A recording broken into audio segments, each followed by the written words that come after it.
What's up, everyone? A lot of you had questions, and today I'm going to answer them in celebration of 20,000 subscribers. So coming up next, I'm going to be answering questions just like this one.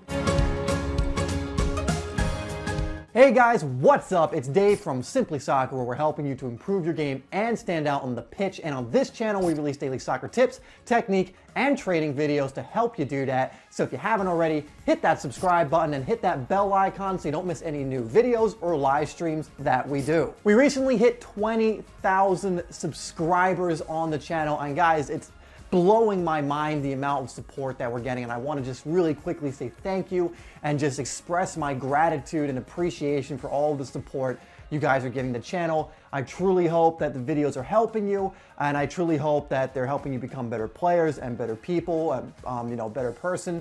If there's any other videos you want to see, of course, always let me know, but just thank you so much. It's been absolutely fantastic. So today, I'm going to answer some of the questions that you guys left me on a video where I asked you, what questions you had for me. I'm going to get to as many as I can, but if I don't get to your question, don't get discouraged.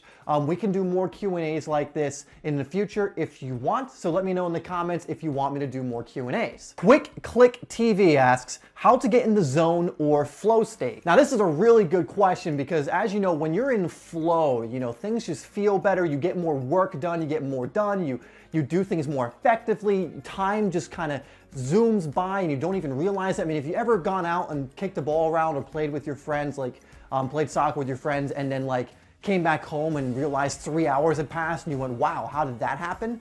It's probably because you were in a flow state. Now, the inventor, or not really inventor, but founder of flow state is Mihaly that. I can't pronounce that last name. I've tried many times. But he is basically the one who dubbed the term flow, or coined the term flow. And essentially, to get into this state, a few things have to happen. First and foremost, and I'm going to just do this briefly because I have other questions to get to, getting in flow state requires you to be fully focused on the moment. It's almost like being mindful. If you're distracted and letting interruptions come in every few minutes, you're not really going to be able to maintain a flow state. When you're in a flow state, you're fully focused on what it is you're doing, even if it's just having fun with your friends. Your main focus at that point is just having fun with your friends. You have fun with your friends and a ton of time passes. So when it comes to your soccer practice, if you're thinking about other things, or you're letting yourself get distracted, or you're checking your phone every now and then in between drills, you're going to knock yourself out of that flow state. While if you completely focus on the moment, on what you're doing, it's going to allow you to stay in that flow state. Just recognize first and foremost that you need to get started, but once you get started, if you remain focused, you will get into that flow state. One of the bigger issues is that we get distracted too often in the modern day. So for example, if I'm making a video or something like that, if I have my phone by me, it becomes harder for me to get into that flow state because I keep looking at it. So first and foremost, concentrate on one thing, focus on it, and stay in the moment with that one thing. If you keep thinking about other stuff, or you keep, distracting yourself, you're not going to be able to get into flow state. Last thing I'll leave you with is another great way to get into flow is to challenge yourself. Now, there's a limit here, and actually in the book Flow, they go over this. You have to challenge yourself to a point where you can accomplish the challenge, but it's not too easy, but it's also something that isn't impossible. For example, if you've ever played with one of your friends, played a 1v1 game with them, and they're nowhere near up to your level, you probably won't be in a flow state because it's just too easy to beat them. Now, if you flip that and you do it from the perspective of the person that keeps getting beat, they're not going to be able to get in flow state because it's impossible for them to compete with this other person that's at a higher level. However, if you're playing with someone who's similar to your level and you're playing 1v1 and they're scoring and you're scoring and it's so close, it's more easy to get into a flow state because you have to rise to the challenge, but it is also possible. Have you ever noticed, for example, that you play a team at a similar level, or they might even be a little better on your team, and you do really, really well? That's because you rose to the challenge and it was more easy for you to get in flow state when you were confronted with that challenge. Have you ever noticed then that you play a team that's just super easy, it's just not even fair, your team's winning by multiple goals and the skill level's just off, and you found it harder to get into flow state and harder to get into that game. That's because it was too easy for you. You didn't get into the flow state because you really didn't need to get into that flow state. However, when the challenge is presented and the challenge isn't impossible, as in like your skill level's here and the challenge is somewhere around here, then it's much easier for you to get in that flow state. I actually highly recommend this book because it will give you all the information on flow that you need and really help you to kind of give yourself drills and activities that will help you get into it.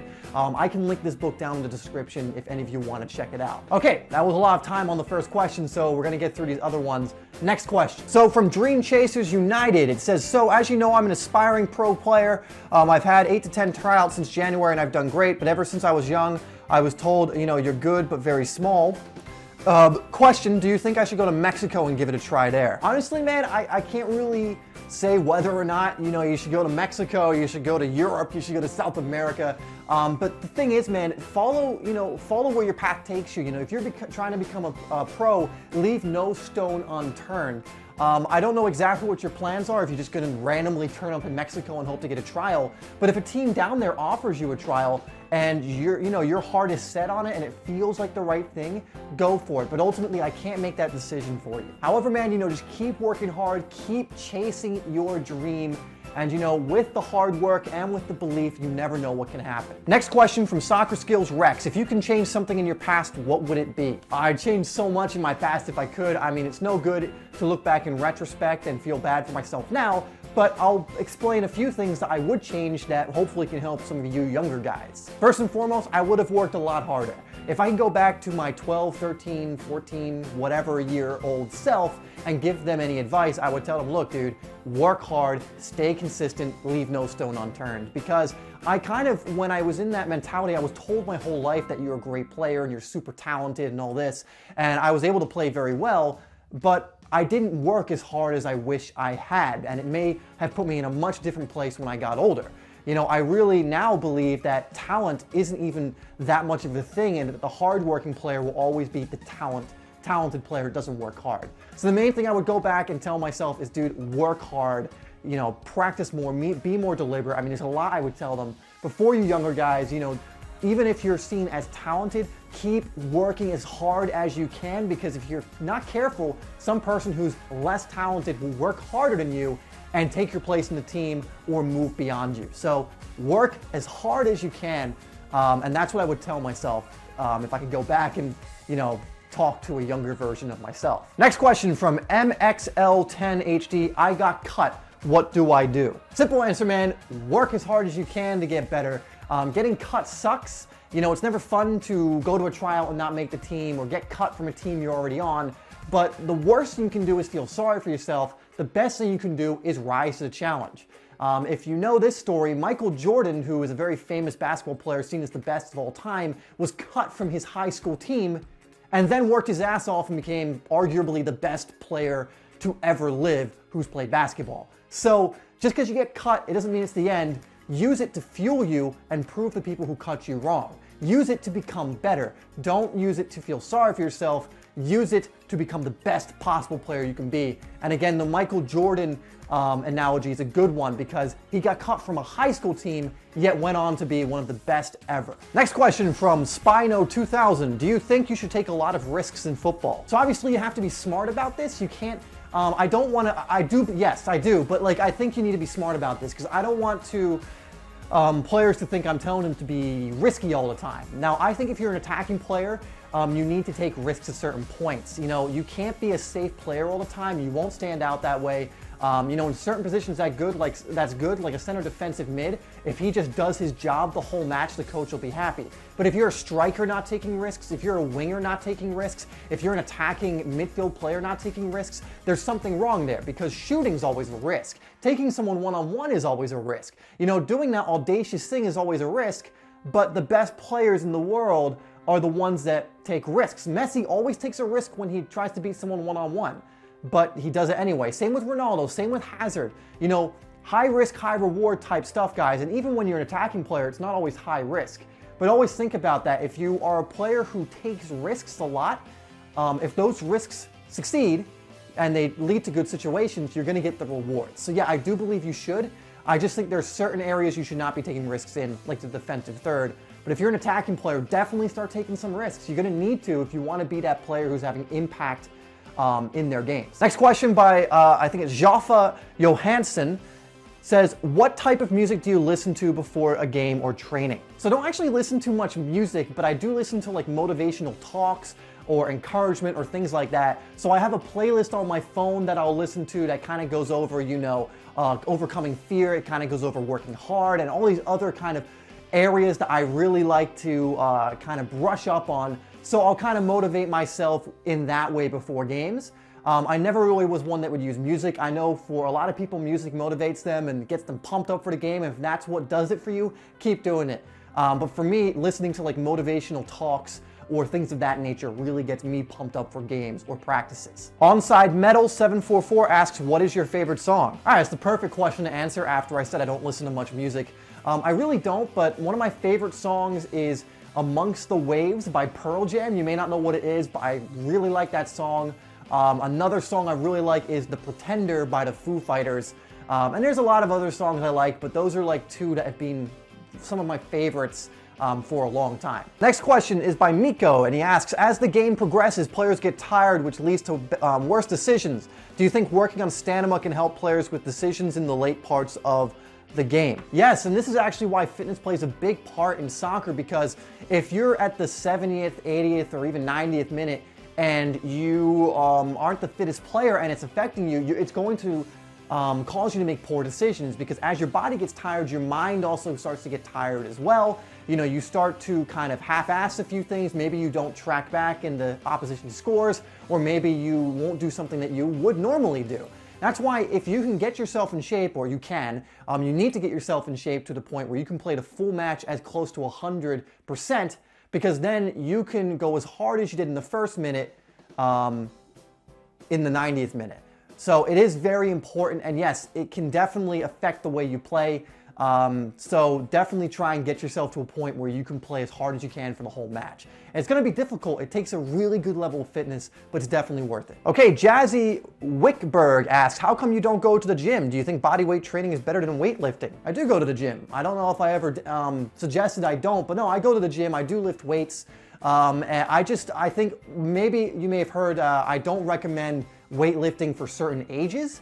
I don't, although I've been told actually that that's not necessarily a true fact. I was just told what I was, that's what I was told as I was growing up. But I guess now there's evidence to show that you can actually weightlift when you're younger.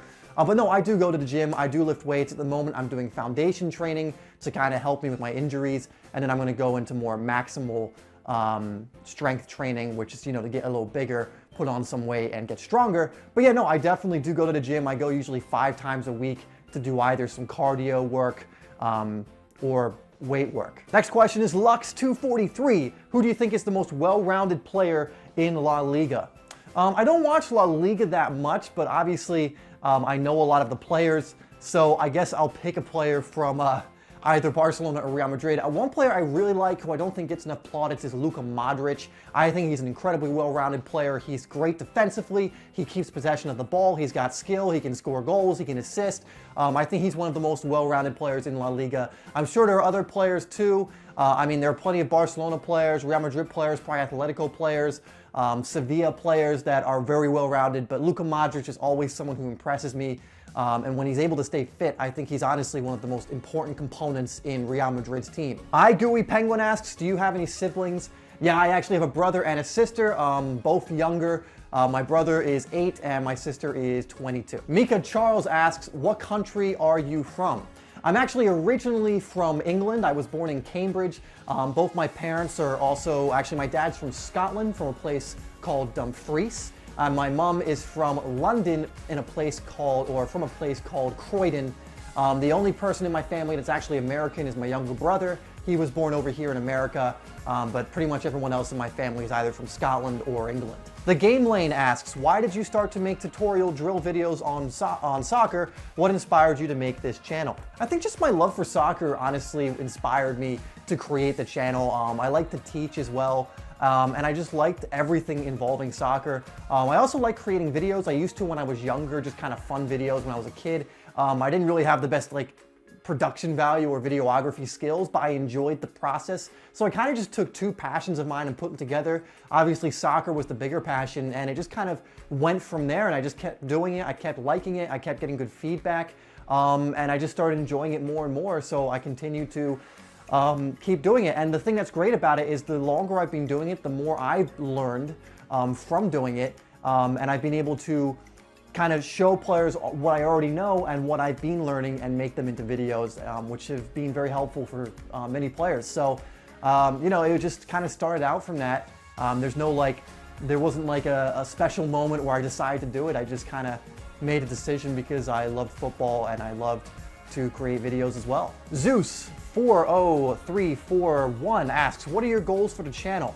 Also, I love your videos. Thanks, man. I mean, I have like goals like number-wise that I want for the channel, but you know, like my main goal really and truly is to help as many players as possible. I don't have like an exact number. I know this year I actually wanted to help at least 5 players make it to the collegiate or pro levels wherever. And I would really love to come through with that goal. Now, it's kind of hard to track that because if a player is inspired by my videos and does get a lot of value out of them and gets a lot of help with them and then does go on to go pro this year or go collegiate at the collegiate level, you know, there isn't always a way for me to tell unless they tell me. But that's one of my goals as well. And I think just overall, my goal is to keep creating videos that help players, that help them either with new mindsets, because I think there's a whole spectrum of videos that should be done on like the mental side and mindsets and you know, stuff like that, because I think it's so important. You know, there's plenty of videos on skills, there's plenty of videos on tricks and like knuckleballs and all that, and those videos are really cool. I watch them, I love watching them, but I think there should be a lot more as well on like the mental side, on, you know, persistence, on keep going, on self-belief, because these are as important, if not more important, than the physical skills.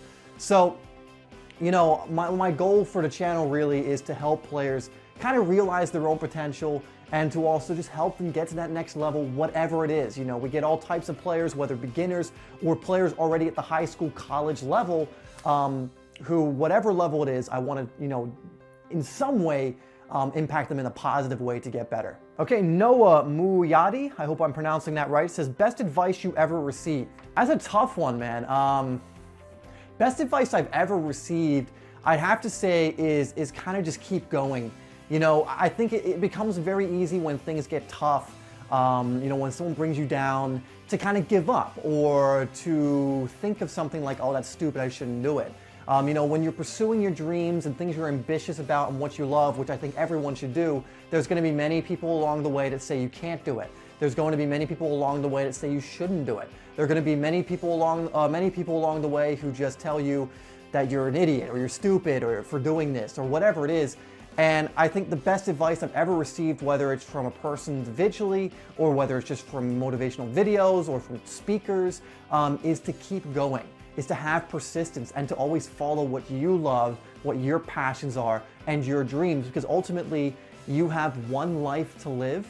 As far as we know, you know, excluding religious belief or other spiritual beliefs that come into the fold, in my eyes, we get this, whatever this is, once, and you know, it shouldn't be about the money. It shouldn't be about what other people want you to do. It should be about what is it you want to do, and then keep going. And if you get down again, what is it you want to do? Kind of, you know, recalibrate yourself, ground yourself again, and keep going.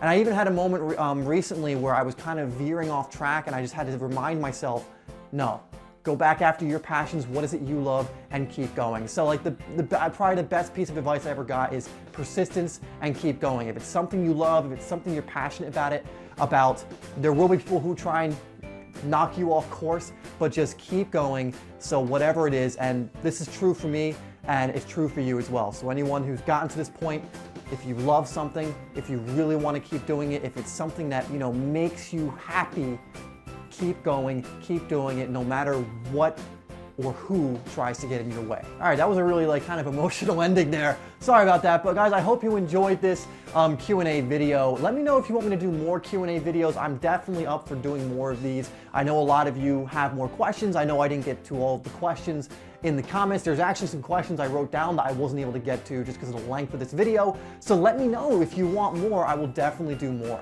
And guys, just one more time, I want to say thank you. You know, the channel at the moment is growing so fast, and I couldn't be doing this without the support of you guys. You know, I'm so happy to hear the videos are helping you, and I can't even express my gratitude enough for helping us to hit 20,000 subscribers. I mean, it really blows me away when I think that 20,000 people, or roughly that amount of people, have subscribed to this channel and are hopefully getting something out of it. So once again, thank you so much. I hope you'll stay with us as we keep growing, as we keep evolving, and hopefully keep getting better and are able to bring better content to you. But just seriously, from the bottom of my heart, thank you so much for sticking around and supporting this channel. All right, guys, again, thank you for watching. Let me know if you want more of these videos. I'm not gonna do the usual outro. You know what it is. Like, share, and subscribe if you're new. I will have 2 videos come across the screen now if you do want to watch them. And remember, tomorrow we will have another video. Actually, tomorrow will be a live stream. And if you're not following me on Snapchat, follow me, because I might be changing the time of the live streams from 7 to earlier in the day, because I might have something going on at 7 at night. So I might need to change that. So just follow me on Snapchat. It's SimplySoccer08 if you're not already, just so you're aware of when we're doing the live stream tomorrow. All right, guys, thank you so much.